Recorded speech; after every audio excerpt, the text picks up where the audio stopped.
Hello dear subscribers, today I will tell you how you can easily fix this error. So here you can see it. Instagram message will limit how often you can do certain things. So how you can fix it? So for fixing it, first thing, just try to close your app and open again. But mostly it's temporary block from Instagram, so you just need to wait until Instagram will unblock you. Also you can try to go to the settings, and in the settings you can try to turn off Wi-Fi and turn on again. And if you're using mobile data, just turn off mobile just try to change your network. So if you're using Wi-Fi, just try to use mobile data, and if you're using mobile data, just try to use Wi-Fi.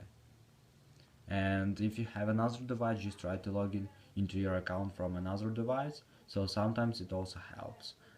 And if it doesn't help you, just go to the general, just tap on scroll down, just tap on shutdown, slide to power off, wait a few seconds, and just power on your phone again. So I hope that one of these methods will work for you. So thanks for watching, have a nice day, subscribe to my channel, click like, and goodbye.